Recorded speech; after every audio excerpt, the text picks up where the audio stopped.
Hola, muy buenos días, siendo ya las 7:45 de la mañana, esperando más que suficiente tiempo prudente para el inicio de la clase. Vamos a proceder a hacer la grabación del presente día.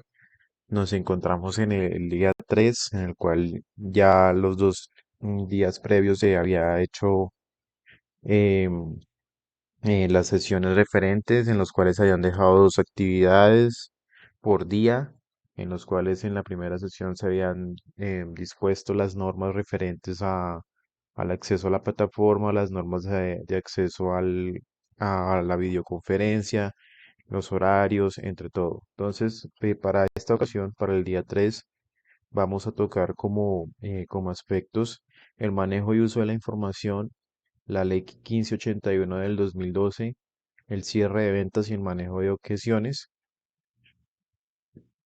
Y adicionalmente, pues como tema de debate se presentará el manejo o las pautas para trabajar en call center. Entonces, para dar inicio a la grabación de esta sesión, específicamente tocaremos el manejo de la información en primera instancia. De ello, lo primero que debemos identificar es que hay una diferencia entre los datos, la información y la inclusión de un tercer término que es el conocimiento. Como ustedes lo pueden observar aquí a la derecha en esta pirámide, las pirámides normalmente van desde la parte de abajo hacia la parte de arriba, en donde la parte de arriba es lo que tiene mayor validez con respecto a lo que hay más abajo. Es como una jerarquía, en donde lo que está más abajo es lo que menos jerarquía tiene. Entonces, para esta ocasión, empezando con los datos, los definimos como aquellos o como la unidad mínima semántica y que corresponden con los elementos primarios de la información que por sí solos son irrelevantes como apoyo a la toma de decisiones. Los datos, para colocar un ejemplo, podríamos decir que un dato podría ser la edad de una persona, la orientación de género de una persona, podríamos hablar de la altura de una persona. Un dato es simplemente una pequeña unidad, la mínima unidad. Es decir, en conjunto los tres son cada uno datos, mas no en conjunto forman los datos. Repito de nuevo el ejemplo. La edad de una persona o la altura de una persona o el peso de una persona, por ejemplo, o la orientación de género de una persona es un dato.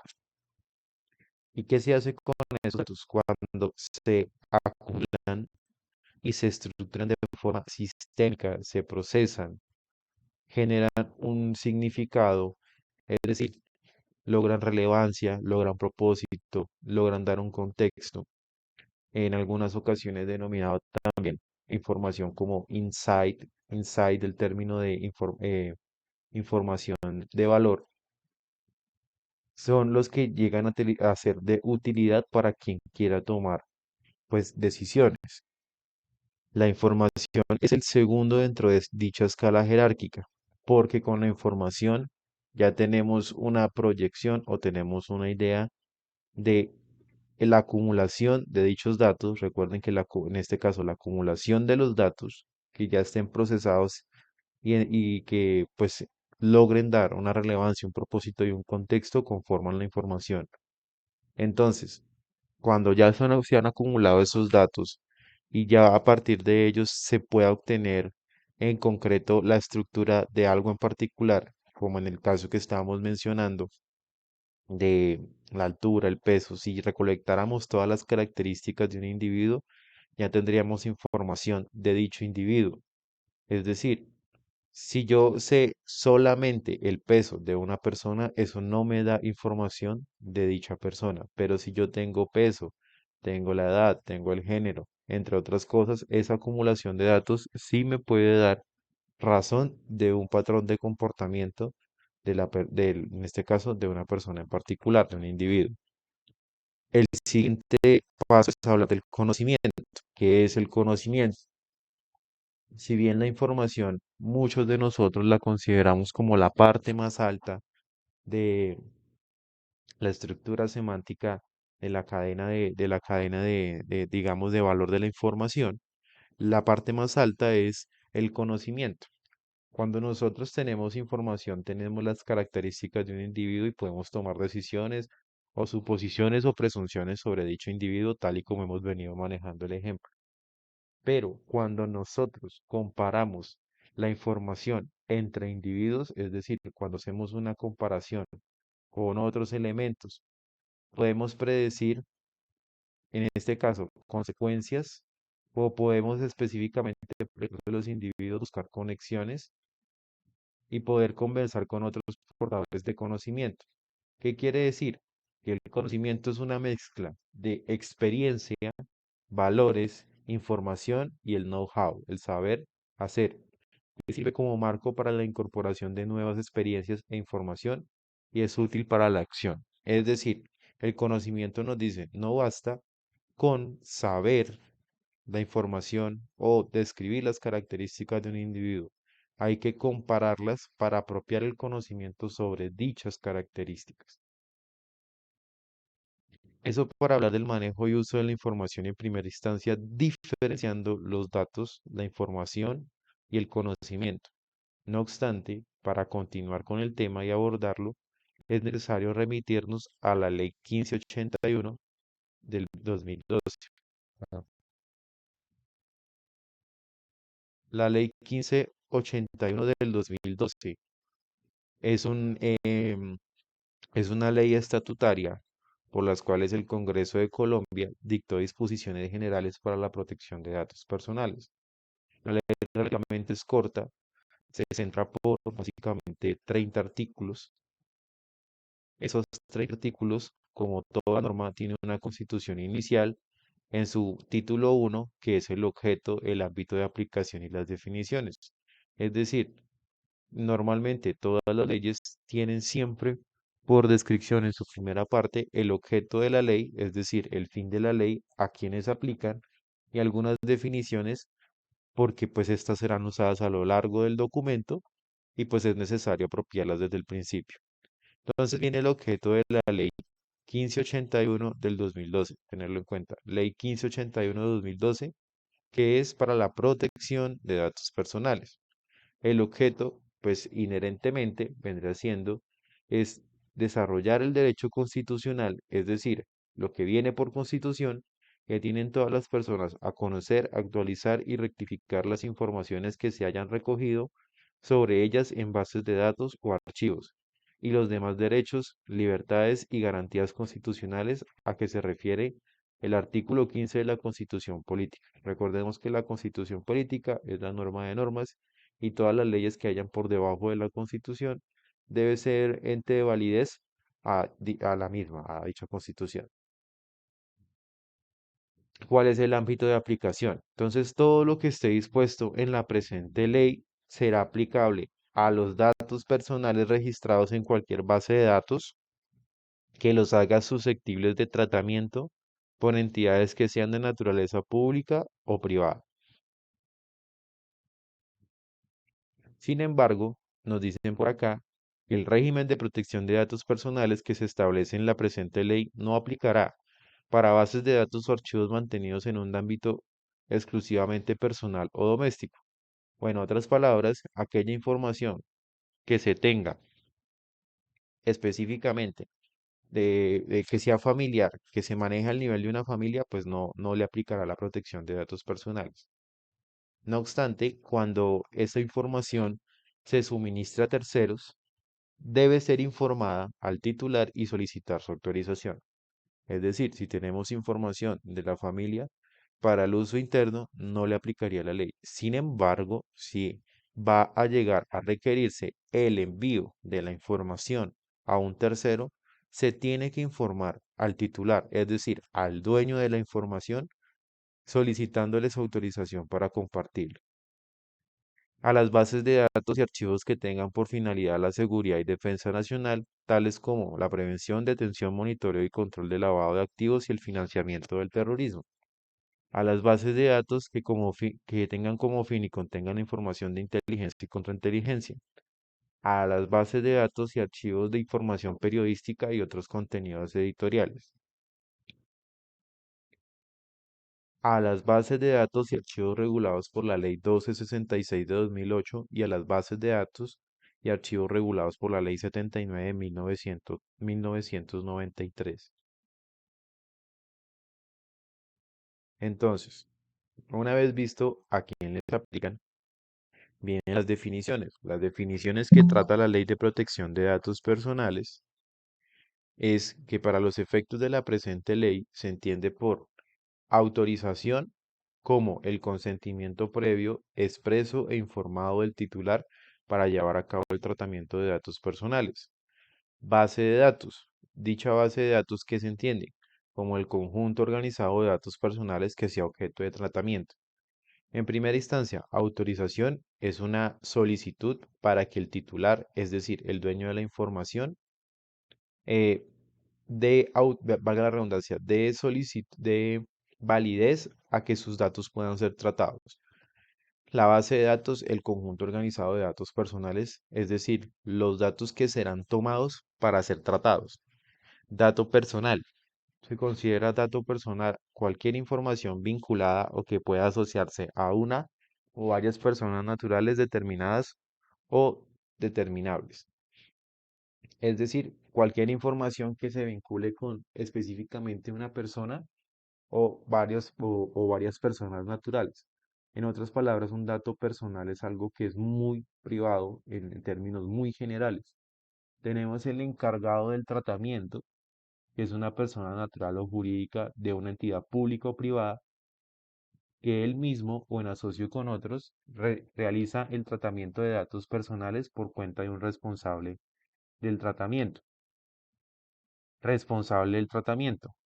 Es igualmente una persona natural o jurídica de una entidad pública o privada que por sí mismo o en asocios con otros decida sobre la base de datos y o el tratamiento de los datos personales. Entonces, el encargado del tratamiento podríamos tomar como ejemplo cuando hablamos de la situación de solicitud de un préstamo en donde hay información financiera, la información, por ejemplo, referente a los movimientos bancarios, a si se encuentra con una vida crediticia correcta o incorrecta, está a cargo de aquellos que manejan específicamente los reportes, o bueno, las centrales de riesgo son las encargadas básicamente del tratamiento de los datos.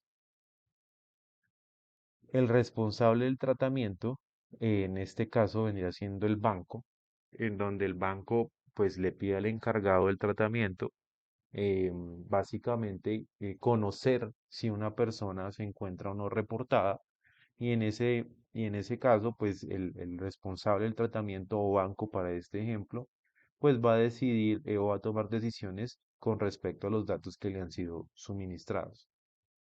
Titular no es nada más que el dueño de aquellos datos que sean objeto de tratamiento y tratamiento como tal se entiende a la operación o el conjunto de operaciones sobre datos personales, tales como la recolección, el almacenamiento, uso, circulación o supresión de la información.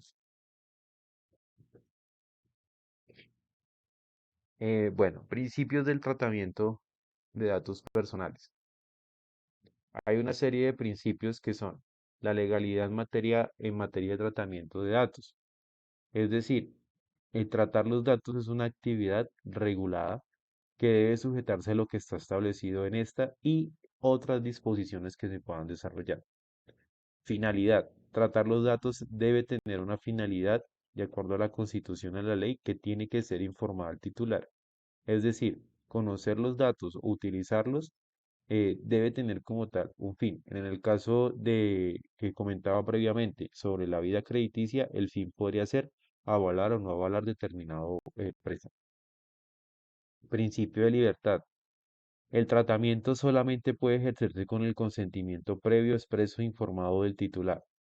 Los datos personales no pueden ser obtenidos o divulgados sin previa autorización, en ausencia de mandato legal o judicial que releve el consentimiento.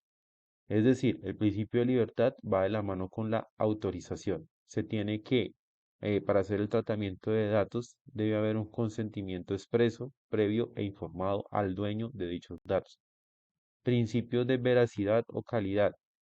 La información que está sujeta a tratamiento tiene que ser veraz, completa, exacta, actualizada, comprobable y comprensible. En otras palabras, se prohíbe los datos parciales, incompletos o fraccionados que induzcan a un error o a un sesgo. Es decir, cada vez que se analice información, se tiene que analizar todo lo que tenga que ver referente con el proceso. Para el caso bancario, como una persona natural, una persona normal puede tener relaciones con distintas entidades financieras, revisar solamente una para sesgar o para conducir el error que le facilite a dicha persona el préstamo, no sería aplicable porque la información no sería completa, en ese caso no sería exacta. También información que no sea actualizada o comprobable o comprensible, pues dentro en el caso del principio de veracidad o calidad. Principio de transparencia, que el tratamiento debe garantizarse el derecho del titular a obtener del responsable del tratamiento del encargado en cualquier momento y sin restricciones información acerca de la existencia de datos que lo conciernan. Una vez hecha la autorización, el encargado del tratamiento o el responsable del tratamiento, sin restricciones, podrá acceder a los datos que se requieran para el proceso adelantado. Principio de acceso y circulación restringida. Por aquí nos dicen que el tratamiento se sujeta a los límites que derivan de la naturaleza de dichos datos personales y de lo que esté dispuesto en la ley y la Constitución. Principio de seguridad. En el principio de seguridad, la información que está sujeta a tratamiento, ya sea por el responsable o por el encargado al que se refiera esta ley, se debe manejar con medidas técnicas, humanas y administrativas que sean necesarias para otorgarle seguridad y evitar que se pueda dar paso a adulteración, pérdida, consulta, uso o acceso no autorizado o fraudulento. Principio de confidencialidad. Todas las personas que intervengan en el tratamiento de datos personales que no tengan la naturaleza de públicos, estas están obligadas a garantizar la reserva de la información. Es decir, todas aquellos datos personales que se consideren que no sean públicos, es decir, público hace referencia a que puede ser consultado por toda la ciudadanía en general, entonces eso se categorizaría como un dato privado. Esos datos privados tiene que garantizárseles el derecho a la reserva de la información. Tenemos datos sensibles. Para el caso de los datos sensibles, para el propósito de esta ley se entiende que son aquellos que afectan la intimidad del titular o cuyo uso indebido puede generar hechos como la discriminación, tales como el origen racial o étnico, la orientación política, las convicciones religiosas o filosóficas, entre otros. O, perdón, bueno, en este caso, los datos sensibles una vez definidos, se procede inmediatamente a hablar de cómo se van a tratar esos datos sensibles. Es decir, se prohíbe el tratamiento de dichos datos sensibles cuando, excepto cuando, perdón, o sea, cuando hay omisiones, o es decir, cuando pueden tratarse los datos sensibles, solamente en las siguientes condiciones. Que el titular pues haya dado autorización al tratamiento de dichos datos. Que el tratamiento sea necesario para salvaguardar el interés vital, es decir, la vida del titular, debido a que se encuentre física o jurídicamente incapacitado. En estos eventos habrá una representación legal del titular que deberá otorgar su autorización. El tratamiento será efectuado en el curso de las actividades legítimas y con las debidas garantías por parte de una fundación, ONG, asociación o cualquier otro organismo sin ánimo de lucro, es decir, cuya finalidad sea política, filosófica, religiosa o sindical, siempre que sean referentes o exclusivamente a los miembros que componen esos organismos o a las personas que mantengan contactos regulares por razón de su finalidad. Que el tratamiento se refiere a datos que sean necesarios para el reconocimiento, ejercicio, defensa de un proceso judicial. Que el tratamiento tenga una finalidad histórica, estadística o científica. En este evento deberán adoptarse las medidas conducentes a la supresión de identidad de los titulares, es decir, de hablar del anonimato. Bajo estas excepciones que acabamos de mencionar es que se pueden tratar dichos datos sensibles. Derechos de los niños, niñas y adolescentes. En el tratamiento se asegura el respeto a los derechos prevalentes de los niños, niñas y adolescentes. Queda pues escrito básicamente que el tratamiento de este grupo, salvo aquellos que sean de naturaleza pública, deberá ser con la supervisión de una representación legal. Derechos y condiciones de la legalidad para el tratamiento de los datos. Tenemos unos derechos por parte de los titulares, es decir, los derechos que tienen los dueños de la información. Básicamente, ¿cuáles son? Conocer, actualizar y rectificar sus datos personales frente a los responsables del tratamiento o encargados del tratamiento. Solicitar prueba de la autorización otorgada al responsable del tratamiento, salvo cuando expresamente se efectúe como requisito para dicho tratamiento. Ser informado por el responsable o el encargado previa solicitud el uso que se le ha dado a sus datos personales. Presentar ante la Superintendencia de Industria y Comercio quejas por infracciones a lo dispuesto en la presente ley. Revocar la autorización y o solicitar la supresión del dato cuando en tratamientos no se respeten principios, derechos, garantías constitucionales y legales. Acceder de forma gratuita a sus datos personales. Autorización del titular. En la autorización del titular, sin, sin ir en contra de las excepciones que se preveyeron en esta ley, en el tratamiento se requiere siempre que exista una autorización previa e informada del titular que deberá ser obtenida por cualquier medio que pueda ser objeto de consulta posterior. Casos en que no es necesaria la autorización. ¿Cuándo no es necesaria la autorización de un titular? Cuando la información requerida por una entidad pública o administrativa en ejercicio de sus funciones legales o por orden judicial, cuando tengan que ver con temas de legalidad o con temas de judicialización. Ahí no se requiere la autorización del titular, sino que se puede acceder directamente a la información. Cuando la información sea de naturaleza pública, al ser pública es conocimiento de todos. Cuando sean casos de urgencia médica o sanitaria, ante una emergencia, pues no es indispensable o no es necesario que se primero identifique o que se solicite autorización para tratar los datos de una determinada persona, ya que pues esto va de la mano con la protección de la vida de la misma.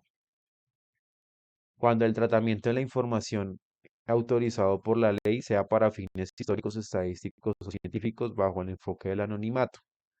Cuando sean datos relacionados con el registro civil de las personas. Quien acceda a los datos personales sin que media autorización previa deberá, en todo caso, cumplir con las disposiciones contenidas en la ley.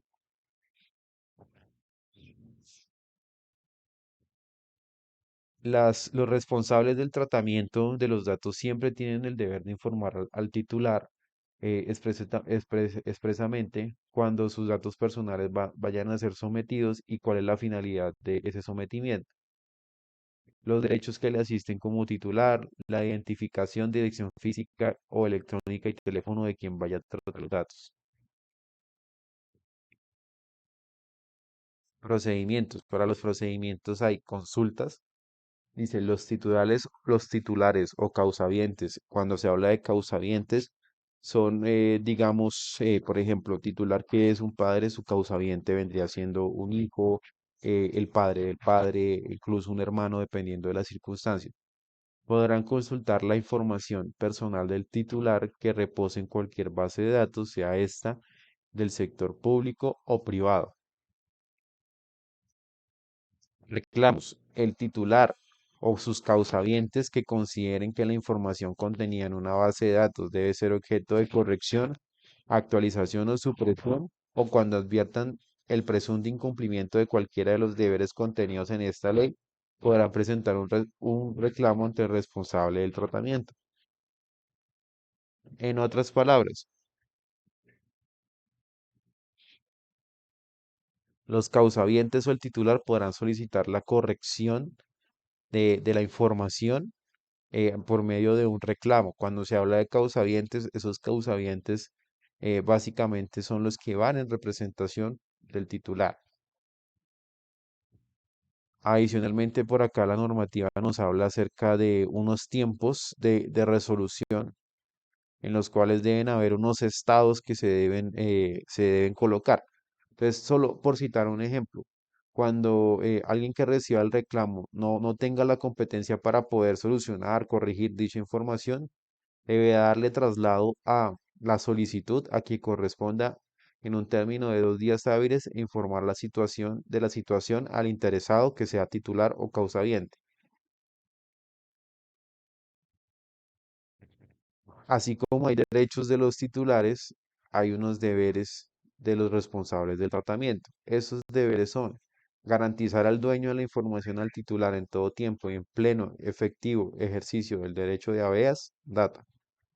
Solicitar y conservar en las condiciones previstas de la presente ley copia de la autorización. Informar al titular sobre la finalidad de la recolección y los derechos. Conservar la información bajo las condiciones de seguridad necesarias para impedir su adulteración, pérdida, consulta, uso o acceso no autorizado. Garantizar que la información sea veraz, completa, exacta, actualizada, comprobable y comprensible.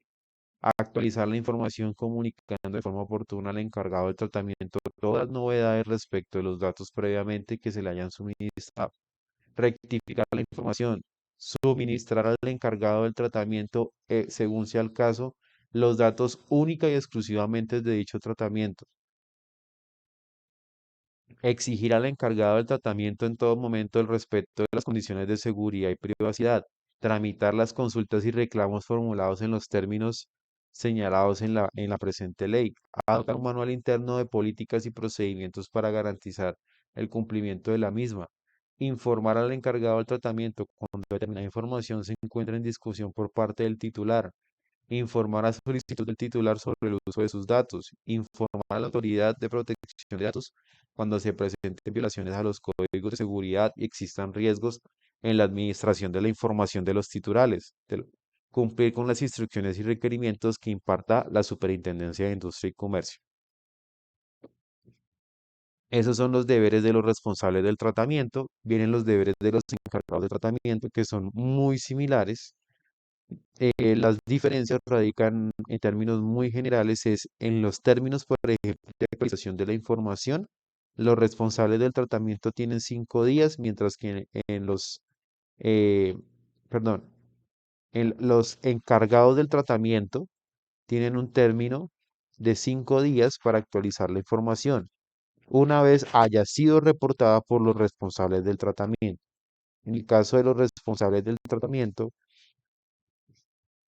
no se habla específicamente de un tiempo, pero sí se observa y se relaciona que la información debe mantenerse actualizada.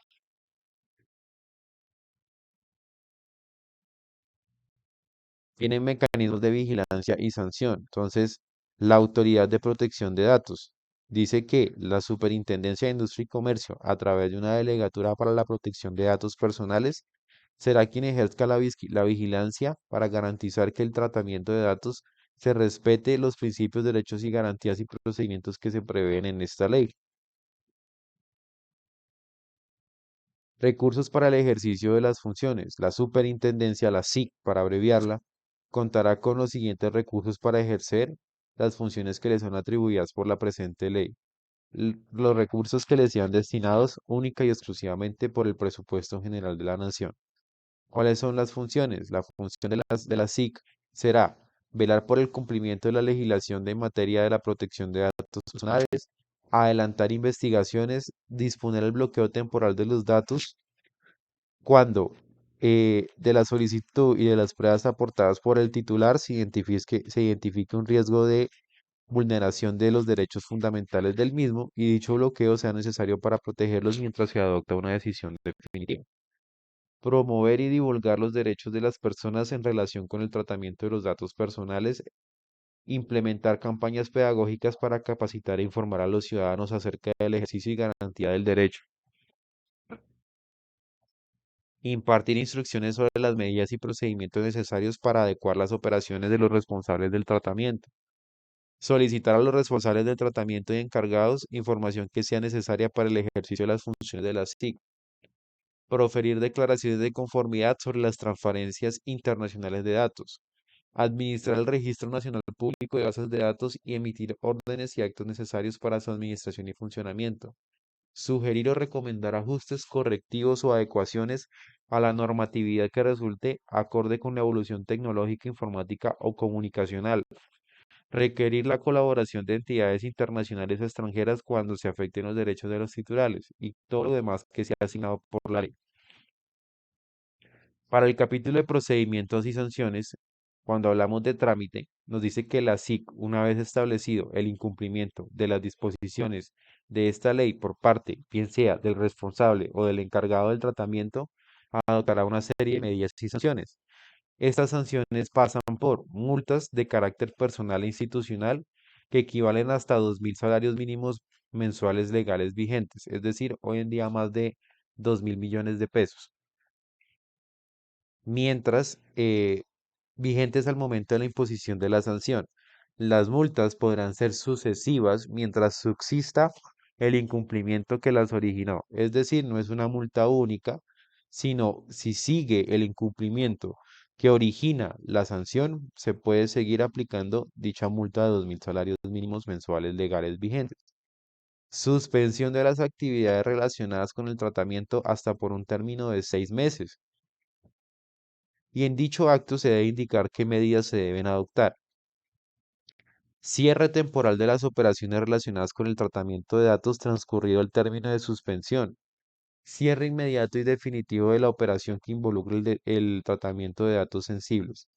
¿Cómo saber cuál de las sanciones aplica? La SIC es la que evalúa cuál de las sanciones aplica. Pueden ser una o pueden ser todas en conjunto. Las que no sean pues excluyentes, ya que una cosa es un cierre temporal y otra cosa es un cierre inmediato y definitivo. Entonces, la SIC evaluará si hace, por ejemplo, un cierre temporal o un cierre inmediato y definitivo. Eso normalmente ocurre por la reincidencia o por la gravedad de la falta. Criterios para graduar las sanciones. Es precisamente lo que estábamos mencionando hace un momento. La reincidencia, la dimensión del daño, el beneficio económico que obtengan, obtenido por el infractor o terceros, la renuncia o desacato a incumplir las órdenes de la SIC, la resistencia negativa a que se investigue, el reconocimiento o aceptación expresos que haga el investigado sobre la comisión de la infracción antes de la imposición de la acción que hubiere lugar. Cuando hablan de criterios para graduar las sanciones, se hace referencia a los criterios que pueden hacer de las sanciones más severas o menos. Viene el término Registro Nacional de Bases de Datos. ¿Qué se entiende por ello? Se dice que es el directorio público de las bases de datos sujetas a tratamientos que operan en el país. El registro será administrado por la SIC y será de libre consulta para los ciudadanos. Para realizar el registro de bases de datos, los interesados deben aportar a la SIC las políticas de tratamiento de la información, lo cual obliga a los responsables y encargados del mismo, eh, y cuyo incumplimiento acarreará sanciones correspondientes. Transferencia de datos a terceros países. Prohibición. Se prohíbe la transferencia de datos personales de cualquier tipo a países que no proporcionen niveles adecuados de protección de datos. ¿Qué se entiende por un nivel adecuado de protección de datos? Que se entiende que un país ofrece un nivel adecuado de protección de datos cuando cumple los estándares fijados por la Superintendencia de Industria y Comercio sobre la materia, los cuales en ningún caso podrán ser inferiores a los que la presente ley exige a sus destinatarios. Es decir, la SIC evaluará para transferir datos personales el hecho de que por lo menos se cumpla la presente ley.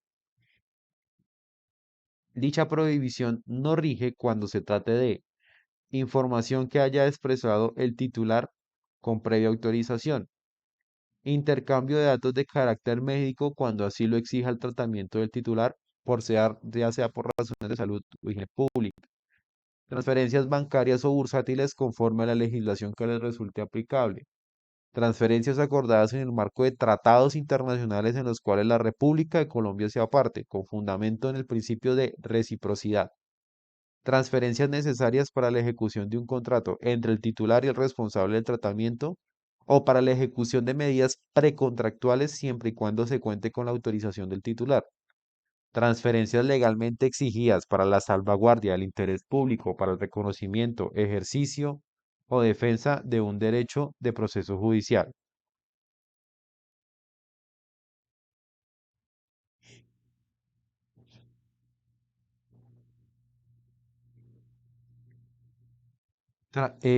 Listo. Volviendo por acá. Otras disposiciones. Ya la parte que cierra, ya la parte que cierra,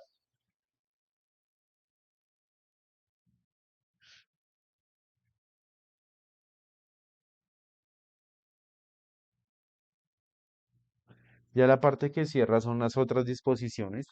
Esas otras disposiciones, todas las leyes las disponen, que son básicamente derogatorias, vigencia y las normas corporativas vinculantes para aquellas leyes en las cuales sean completamente nuevas y se requiera de ejercer algún tipo de infraestructura o de concientizar o de culturizar, aparece lo que se denomina como régimen de transición. Para iniciar, normas corporativas vinculantes. En las normas corporativas vinculantes nos indica que el gobierno nacional expedirá normas para la certificación de buenas prácticas de protección de datos personales y sus transferencias a terceros países, o en otras palabras, normas que contribuyan o complementen dicha ley. Régimen de transición.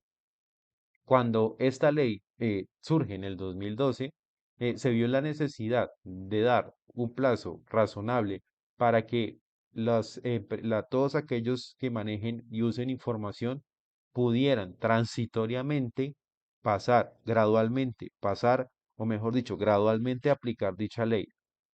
Ese tiempo se estableció como 6 meses para adecuarse a las disposiciones que contempla esta ley. No obstante, en este caso, que han pasado más de 10 años, por tal razón, ya no aplica dicha transición y todos los responsables y encargados de tratamiento de datos personales o datos sensibles serán básicamente aplicables inmediatamente todo lo dispuesto por dicha ley. Derogatorias. La presente ley deroga todas las disposiciones que le sean contrarias, excepto aquellas que sean contempladas en el artículo 2. Ese artículo 2, como lo mencionábamos previamente, el artículo 2 hace referencia al ámbito de aplicación y algunas leyes. Es importante, esto puede derogar cualquier ley, salvo aquellas que sean leyes superiores, como por ejemplo derogar cualquier ley menos lo que esté establecido quizás, por ejemplo, en la Constitución. Vigencia. La presente ley rige a partir de su promulgación.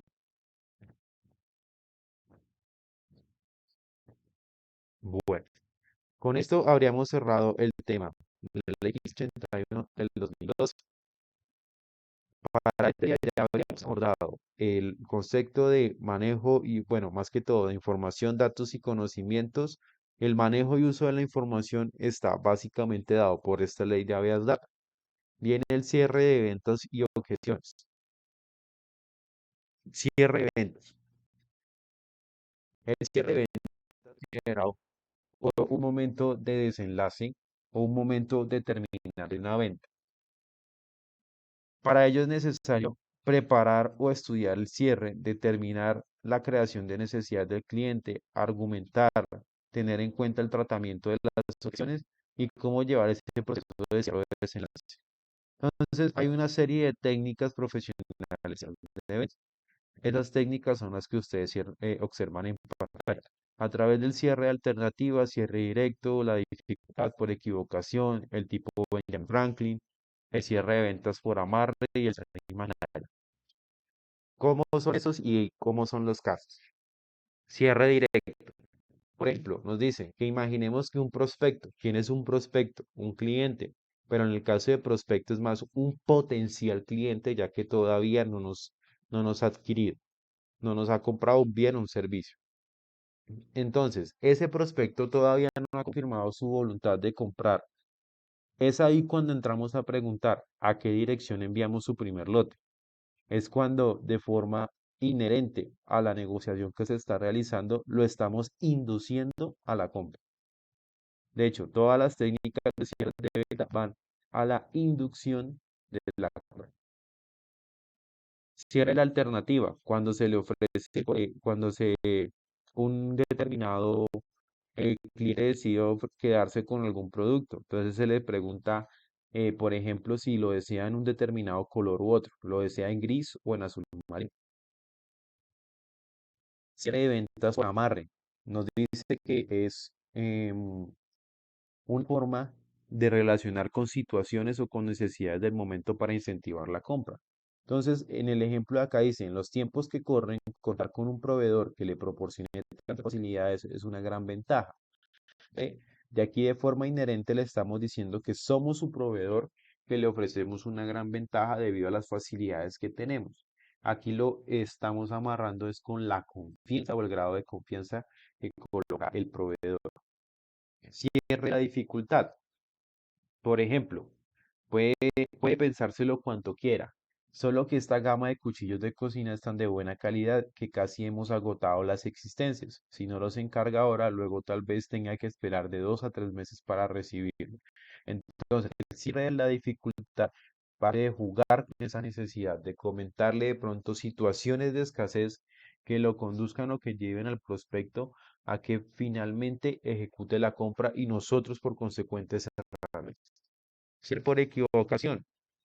Un ejemplo sería, muy bien, pues le apunto aquí que necesita los muebles para el día 21. No, y la respuesta es no, sería a partir del día 21, que es cuando me das llaves. En este caso, ese cierre por equivocación,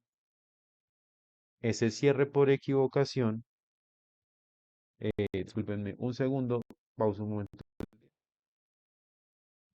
Listo, gracias por la interrupción acá de un minuto prácticamente. Entonces, volví, cierre por equivocación. En el cierre por equivocación, nos dicen, nos hacen una referencia a un error, por ejemplo, en un día en el cual el cliente, el prospecto en este caso, todavía no cliente, cliente cuando compra, el prospecto dice, no, es que lo necesito es a partir del día 21, o sea, a partir de, no antes de ese día, sino a partir de otro día. Eso conlleva la inducción de la compra nuevamente, porque ya es como si el prospecto estuviera asegurando la compra de su producto diciendo que no es para un determinado día, sino va a ser para después. Cierre imaginario. Son preguntas típicas de un cierre envolvente. En caso de adquirir este equipo de pesca, ¿lo usaría solo con sus amigos o también con sus hijos? Si decide quedarse con el aire acondicionado, ¿dónde lo instalará? Entonces, ese cierre imaginario es básicamente llevar a la persona a suponer las posiciones, los usos, la empleabilidad del producto o del servicio, motivando a su vez pues, para el consumo. El cierre de ventas Benjamin Franklin nos dice que antes de que el cliente se vaya, le vamos a pedir unos minutos. Lo vamos a dividir en una hoja de 2 columnas. A la izquierda vamos a escribir los motivos para comprar el producto o contratar el servicio. Y a la derecha le vamos a pedir al cliente que es la razón por los cuales no lo haría. Y ahí, pues del listado, la idea es analizar ventajas y desventajas para ayudarle a tomar decisiones de eventos. ¿Qué es una objeción de ventas? Básicamente es una razón o argumento que un prospecto o potencial cliente expresa a un representante de ventas cuando éste le presenta un producto o servicio. Las objeciones suelen relacionarse con el precio, el nivel de adaptación, la competencia, entre otros. Esos son los criterios o factores que llevan a la objeción. Porque es importante las objeciones de ventas. Nosotros podemos identificarlas haciendo preguntas como, ¿hay alguna inquietud sobre X producto, X servicio? ¿Existen obstáculos que impidan tu compra? ¿En qué medida crees que el producto te ayudaría a alcanzar tus objetivos y por qué? Parece que el producto no te termina de convencer, que te genera dudas. Entonces es la orientación hacia el detalle al cliente para que nosotros podamos tener información y al respectivo cierre. ¿Qué pasos son claves para reducir las objeciones en ventas? escuchar, analizar, reconocer y respetar. Aquí los invito a que puedan observar este video sobre qué son las objeciones de venta. En dicho video se encuentra en este link punto, en el cual van a entrar 3 minutos y 40 Todos los textos con sobre qué son las objeciones de ventas. ¿Cómo cerraríamos el tema? Cierre de venta y manejo de objeciones. Viene por último tema del día de hoy. Pautas para trabajar en call center. De antemano empiezo con un síndrome denominado el síndrome de Burnout.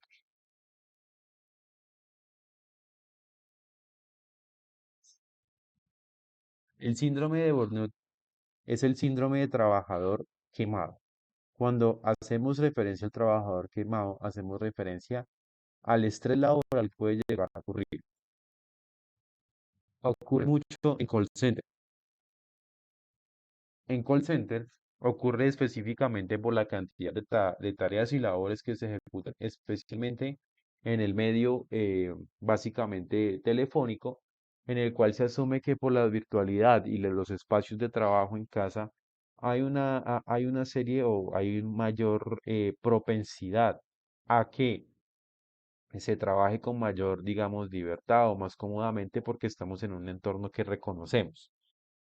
No obstante, para mitigar o para eh, o dejar de un lado ese síndrome de burnout, se tienen en cuenta pautas como, normalmente en cada relación laboral siempre se establecen unos tiempos de pausas activas o de intermediación llamados break.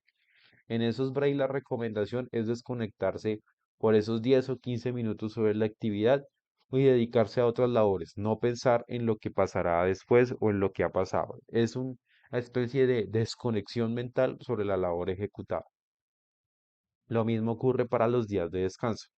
Adicionalmente, es bueno aplicar programas o herramientas como Trello, en los cuales se pueda llevar un registro de las actividades y tareas que debe realizar diariamente, la asignación de sus prioridades y con eso pues se le va a permitir a cada uno de las personas que integran el equipo de trabajo saber exactamente qué deben realizar, en qué momento realizar y en qué orden realizar. Bueno, entonces, por ejemplo, la aplicación Trello sirve como gestionador de tareas, indicando cuáles son las tareas que son básicamente para realizar, cuáles están ejecutando, cuáles están hechas, cuáles están pendientes por alguna razón, las fechas en que deben realizarse. Adicionalmente de las fechas, los roles, los autores, quienes deben ejecutarlos. Eso le da paso a una organización de tareas, le da paso a crear sistemas de alerta a través de semáforos visuales que nos permiten darle prioridades a las actividades y evitar la congestión laboral. Otra recomendación son las pausas activas. Las pausas activas son momentos o instancias que básicamente dentro de la labor nos permiten, por ejemplo, descansar visualmente. Técnicas para descansar visualmente en el manejo de call center. 5 minutos en los cuales se va a hacer un proceso alternado minuto tras minuto para los que utilicen lentes, retirárselos, mirar un punto fijo ah, en, en una distancia larga durante 1 minuto. Una vez concluido eso, mirar un punto fijo en una distancia corta y repetir el proceso durante 5 minutos. Eso en técnicas de visión. En técnicas de motricidad, levantarse del asiento, estirarse, hacer un pequeño ejercicio de levantamiento de manos, un pequeño ejercicio de movimiento de cuello, un pequeño ejercicio de caminata, 2 o 3 inclinaciones llamadas sentadillas o coloquialmente cuclillas para darle movilidad al cuerpo. Esas son algunas pautas para el trabajo de call center. Es muy importante los tiempos de descanso. Al cuerpo siempre hay que darle no el descanso que se requiere. Ese descanso que se requiere varía de la persona. Muchos pueden ser muy productivos descansando 4 horas, durmiendo 4 horas, otros durmiendo 6, otros durmiendo 8. Entonces la importancia de gestionar las tareas, de organizarlas y a su vez de llevar a cabo y a su vez, perdón, de llevar a cabo el descanso necesario. Con esto básicamente hemos cerrado el presente día. Para la actividad del día de hoy, la actividad la estaré cargando en un lapso de 20 minutos, en lo que básicamente será realizar un glosario sobre la Ley 1581 del 2012. También se realizará un formulario en el cual se deben responder 5 preguntas referentes a la Ley 1581 del 2012. Y la formulación de las preguntas va relacionada sobre el cierre de ventas y el manejo de objeciones. Esta clase termina pues mucho más rápido debido a que no hubo pues hoy en día asistencia de algunos estudiantes. De cualquier manera, van a tener siempre la información a la disposición en el canal de YouTube. Entonces, para que por favor la puedan observar y tengan en cuenta las actividades a realizar. No siendo más, les deseo un feliz día. Estaré conectado a las 12 del día, nuevamente entre las 12 y la 1, para poder resolver dudas e inquietudes aquellos que pues tengan referentes a la clase de hoy o las clases previas. Un saludo a todos, feliz día.